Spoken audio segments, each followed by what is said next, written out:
উত্তরাধিকার সূত্রে পাওয়া চিঠিখানা হাতে নিয়ে আরিফের মনে হল কাগজের ভারের চেয়ে এর ভেতরের খবরটার ভার অনেক বেশি। তার দূর সম্পর্কের দাদু, যিনি কিনা লোকচক্ষুর আড়ালে থাকতেন, মারা যাওয়ার আগে তার বিশাল জমিদার বাড়িটি আরিফের নামে লিখে দিয়ে গেছেন। শহর থেকে বহু দূরে এক গণ্ডগ্রামে অবস্থিত সেই বাড়ি। আরিফ শহরের হিসেবি মানুষ, আবেগ তার কম। সে ভেবেছিল একবার গিয়ে বাড়িটা দেখে আসবে, তারপর দ্রুত বিক্রি করে দিয়ে নিজের কাজে ফিরে আসবে। সূর্য যখন পশ্চিমের শালবনের আড়ালে ঢলে পড়ছে, তখন আরিফ সেই গ্রামে পৌঁছালো। বিশাল লোহার গেট পেরিয়ে ভেতরে ঢুকতেই এক অদ্ভুত গা ছমছমে পরিবেশ তাকে গ্রাস করল। বাড়ি তো নয়, যেন এক বিশাল কঙ্কাল দাঁড়িয়ে আছে। পুরনো ইটের গায়ে শ্যাওলা জমেছে, বটগাছের ঝুড়ি ছাদ ফুঁড়ে নিচে নেমেছে। বাতাস এখানে ভারী, ভেজা মাটির গন্ধের সাথে মিশে আছে এক আদিম নিস্তব্ধতা। পুরো বাড়িতে মাত্র একজন মানুষ, রহিম চাচা, এই বাড়ির পুরনো কেয়ারটেকার। চামড়ায় ভাঁজ পড়া বৃদ্ধ মানুষটির শরীর বয়সের ভারে নুয়ে পড়েছে। আরিফের হাতে একগুচ্ছ ভারী চাবি তুলে দেওয়ার সময় তার হাত কাঁপছিল। মূল ভবনের দোতলায় থাকবেন ছোট সাহেব, রহিম চাচা খসখসে গলায় বললেন। তার চোখ বারবার চলে যাচ্ছিল বাড়ির পেছনের জঙ্গলের মতো হয়ে যাওয়া বাগানটার দিকে। পূবের দিকের ঘরগুলো ভালো নয়। আর হ্যাঁ, ওই বাগানে রাতে ভুলেও যাবেন না। আরিফ হালকা হেসে বলল, কেন চাচা, বন্যজন্তুর ভয়? রহিম চাচা হাসলেন না, তার চোখে এক গভীর আতঙ্ক ফুটে উঠল। জন্তুর চেয়েও খারাপ কিছু বাবা। আর একটা কথা মনে রাখবেন, রাতে যদি বাইরে থেকে কেউ আপনার নাম ধরে ডাকে, ভুলেও সাড়া দেবেন না। এই পুরনো ভিটের বাতাস মানুষের মনের সাথে খেলা করে। আরিফ গ্রামের মানুষের এই কুসংস্কারকে পাত্তা দিল না। সে আধুনিক মানুষ, এসব ভুতুড়ে গল্পে তার বিশ্বাস নেই। প্রথম রাতটা কাটল নির্বিঘ্নেই। পুরনো কাঠের মেঝেতে হাঁটার শব্দ আর বাতাসের সাঁই সাঁই আওয়াজ ছাড়া কিছুই শোনা গেল না। কিন্তু দ্বিতীয় রাতে সেই নিস্তব্ধতা ভেঙে চুরমার হয়ে গেল। রাত তখন ৩:১৭। গভীর ঘুমে আচ্ছন্ন আরিফ হঠাৎ ধর্মর করে জেগে উঠল। জানালার বাইরে থেকে একটা শব্দ আসছে। কোনো নিশাচর পাখির ডাক নয়, বাতাসের শব্দও নয়, একটা খিলখিল হাসির শব্দ, একদম স্পষ্ট, শিশুর হাসি। আরিফের বুকের ভেতরটা ধক করে উঠল। এই হাসিটার খুব চেনা। ১৫ বছর আগে সে শেষবার এই হাসি শুনেছিল, তার ছোট বোন মায়ার হাসি। ৭ বছর বয়সে পুকুরে ডুবে মারা গিয়েছিল মায়া। মনের ভুল, আরিফ নিজেকে বোঝালো। রহিম চাচা তো বলেছিল, এখানকার বাতাস মনের সাথে খেলা করে। ঠিক তখনই আবার শব্দটা শোনা গেল, এবার আরও কাছে, ঠিক তার জানালার নিচে। আরিফ ভাইয়া, ও আরিফ ভাইয়া! আরিফের কপালে বিন্দু বিন্দু ঘাম জমে উঠল। এ তো মায়ারই গলা, অন্য কোনো বাচ্চার গলা নয়।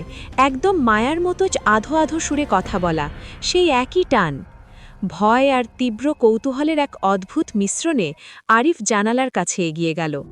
চাঁদের আলোয় বাগানটাকে এক রহস্যময় জগৎ বলে মনে হচ্ছে। শব্দটা আসছে বাগানের শেষ প্রান্ত থেকে, যেখানে কাঁটা ঝোপের জঙ্গল খুব ঘন। ভাইয়া, আমার খুব শীত করছে, আমাকে ভেতরে নাও না। কণ্ঠস্বরটা বড় করুণ, বড় অসহায়। আরিফের পুরনো শোকের ক্ষতে যেন কেউ নতুন করে আঘাত করল। সে আর নিজেকে ধরে রাখতে পারল না। একটা টর্চলাইট হাতে নিয়ে সে নিচে নেমে এলো। তার মস্তিষ্কের এক অংশ তাকে বারবার সাবধান করছিল, কিন্তু সে শুনল না। সে যখন বাইরে পা রাখল, তখন ঝিঝির ডাকও বন্ধ হয়ে গেছে।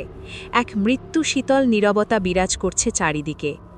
মায়া, আরিফ ফিসফিস করে ডাকল, এখানে ভাইয়া, এদিকে এসো। কণ্ঠস্বরটা তাকে কাঁটা ঝোপের সরু পথ ধরে বাগানের আরও গভীরে নিয়ে গেল। এমন এক জায়গায় সে পৌঁছালো যেখানে সে দিনের আলোতেও আসেনি। ঝোপের আড়ালে এক চিলতে ফাঁকা জায়গা। সেই ফাঁকা জায়গায় ঠিক মাঝখানে একটি প্রাচীন কুঁয়ো। কুঁয়োর মুখটা একটা বিশাল পাথরের স্ল্যাব দিয়ে বন্ধ করা। তার উপর জমে আছে ১০০ বছর পুরনো শ্যাওলা আর মাটি। কুঁয়োর গায়ে খোদাই করা আছে অদ্ভুত সব চিহ্ন, যা দেখলে মনে হয় কোনো এক আদিম ভাষায় সাবধান বাণী লেখা আছে। সেই বন্ধ কুঁয়োর ভেতর থেকেই শব্দটা আসছে। আরিফ ভাইয়া, প্লিজ, এখানে খুব অন্ধকার, ওই বুড়ো লোকটা আমাকে আটকে রেখেছে। আরিফের যুক্তিবুদ্ধি সব গুলিয়ে গেল। এটা অসম্ভব, মায়া তো শহরের কবরস্থানে শুয়ে আছে। এটা নিশ্চয়ই কোনো ছলনা, কিন্তু আবেগের টান যে বড় সাংঘাতিক। কে তুমি? আরিফ চিৎকার করে উঠল, তার গলা কাঁপছে। সাথে সাথে কুয়োর ভেতরের কণ্ঠস্বর বদলে গেল। সেই শিশুর অসহায় সুর আর রইল না। এক মুহূর্তের জন্য গলাটা ভারী হয়ে গেল, যেন কোনো বয়স্ক মনুষ্যের গলা। পরমুহূর্তেই আবার মায়ার নকল সুরে ফিরে এলো। আমি তো মায়া, তোমার ছোট বোন, কুয়োর মুখটা খুলে দাও না। আরিফ তখন আরেকটা বিষয় লক্ষ্য করল। গরমের রাত সত্ত্বেও কুয়োর চারপাশের বাতাস বরফের মতো ঠান্ডা, আর সেখান থেকে একটা অদ্ভুত গন্ধ আসছে। পচা গন্ধ নয়, বরং ভেজা তামা আর পোড়া মাটির গন্ধ। রহিম চাচা বলেছিল সাড়া না দিতে। আরিফ বিড়বিড় করল। সে ধীরে ধীরে পেছাতে শুরু করল। কুয়োর ভেতরের সত্তাটি বুঝতে পারল তার ছলনা ধরা পড়ে গেছে। মায়ার গলা নকল করার ভান পুরোপুরি ত্যাগ করল। সে চিৎকার করল না, কিন্তু যা করল তা আরও ভয়াবহ। সে আরিফের গলা নকল করতে শুরু করল। ঠিক 10 সেকেন্ড আগে আরিফ যেভাবে বলেছিল, হুবহু সেই স্বরে সে বলল, কে তুমি? তারপর সে রহিম চাচার গলা নকল করল। ভুলেও সাড়া দেবেন না। তারপর কুয়োর পাথরের ঢাকনার নিচ থেকে একসাথে শত শত কণ্ঠস্বর ভেসে উঠতে লাগল। কান্না, হাসি, চিৎকার, ফিসফিসি। বাচ্চা, বুড়ো, নারী, পুরুষ সবাই একসাথে কথা বলছে। মনে হচ্ছে যেন 1000 অতৃপ্ত আত্মাকে ওই কুয়োর মধ্যে বন্দি করে রাখা হয়েছে। তারা একে অপরের সাথে ঝগড়া করছে, আর্তনাদ করছে, এক বীভৎস কোলাহল। আরিফ বুঝতে পারল এটা কোনো সাধারণ ভূতের উপদ্রব নয়, এটা একটা ফাঁদ। ওই কুয়োর ভেতরে যা আছে তা শত শত বছর ধরে মানুষের গলার স্বর চুরি করে জমিয়ে রেখেছে, যাতে তা দিয়ে নতুন শিকার ধরতে পারে। আরিফ দৌড়ানোর জন্য ঘুরল, কিন্তু তার মনে হলো পায়ের নিচের মাটি যেন নরম হয়ে গেছে, তাকে টেনে ধরছে। টর্চের আলোয় মনে হলো চারপাশের গাছের শিকড়গুলো সাপের মতো নড়াচড়া করছে। তার পেছনে এক বিকট শব্দ হল। কুয়োর মুখের সেই বিশাল পাথরের স্ল্যাবটা নড়ে উঠল।